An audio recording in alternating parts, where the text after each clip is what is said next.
तो hello guys, मेरा नाम है हेमंत सिंह। मैं आपका स्वागत करता हूं आपके अपने यूट्यूब चैनल कांति एकेडमी और हारे के सहारा बैच में।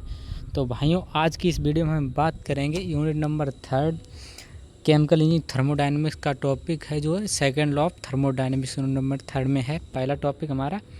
तो आज हम सेकंड लॉ ऑफ थर्मोडायनेमिक्स के बारे में हम बात करेंगे, ठीक है भाइयों। तो सेकंड लॉ ऑफ थर्मोडायनेमिक्स क्या होता है, चलिए देखते हैं। तो यह नियम बताता है कि हीट और ऊर्जा के ट्रांसफ़र को एक निश्चित दिशा होती है। जो हमारी हीट और ऊर्जा यानी ऊष्मा और ऊर्जा के ट्रांसफ़र की एक निश्चित डायरेक्शन होती है, ठीक है। और ऊर्जा का परिवर्तन सीमाओं के साथ होता है, ठीक है। तो कौन कौन सी सीमाएं हैं? पहला आपकी है आपका क्लासियस स्टेटमेंट, ठीक है। इसमें क्या है, ऊष्मा अपने आप ठंडे पिंड से गर्म पिंड की ओर नहीं जा सकती।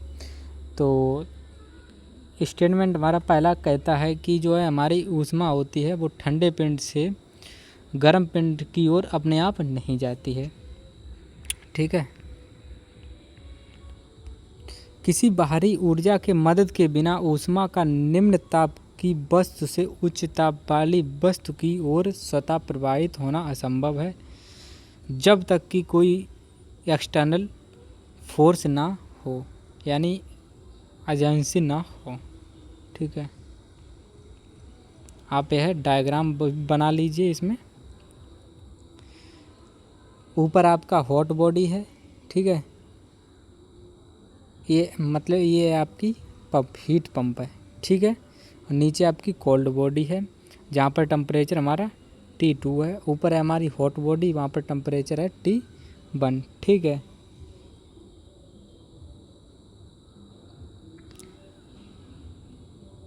ऐसे ही हमारा दूसरे यही डायग्राम, इसी में ही दोनों डायग्राम बनाने हैं। और बीच में हमारा R या WR आपका प्रदर्शित होगा, Q1 नीचे Q2 और नीचे कोल्ड Q1 और Q2 ये हमारी ऊष्मा है, ठीक है। और नीचे कोल्ड बॉडी है, जहाँ पर टेम्परेचर हमारा T2 है। ऊपर है एटमॉस्फेरिक टेम्परेचर, वहाँ पर हमारा टेम्परेचर है T1, ठीक है भाइयों। तो नीचे से हमारी ऊष्मा दी जा रही है, ठीक है। उदाहरण देख लीजिए इसके। अगर आपके पास एक गर्म चाय का कप है तो वह धीरे धीरे ठंडा हो जाएगा, क्योंकि ऊष्मा कमरे की ठंडी हवा में चली जाएगी, ठीक है।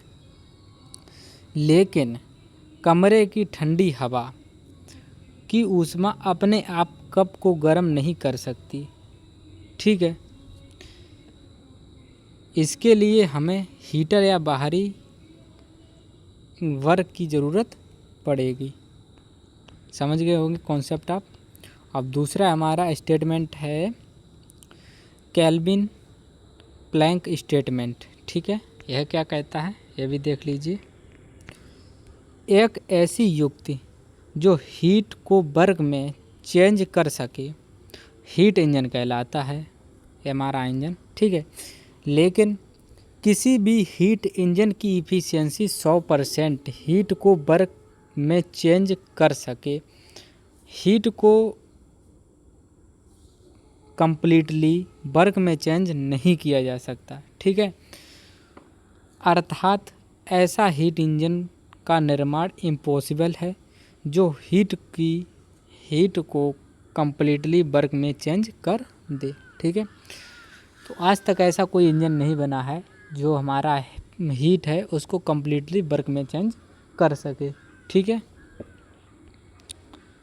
यह आप डायग्राम बना लीजिए, ठीक है।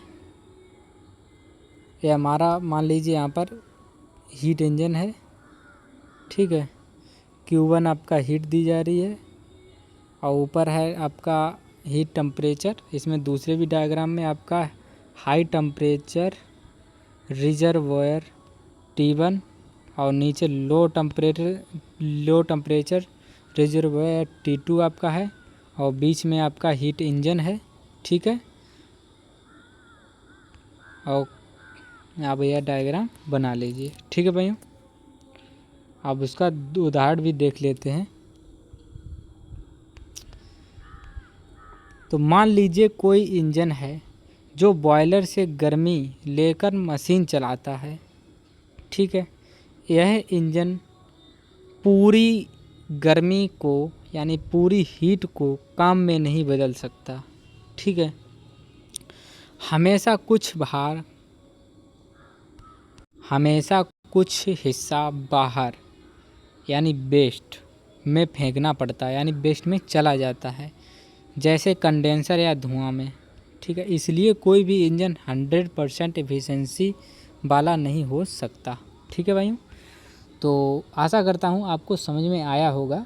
तो बहुत दिनों बाद मैं वीडियो आपको प्रोवाइड करा रहा हूँ, तो थोड़ा मैं बिज़ी था, उसके लिए मुझे क्षमा प्राप्त करें, ठीक है।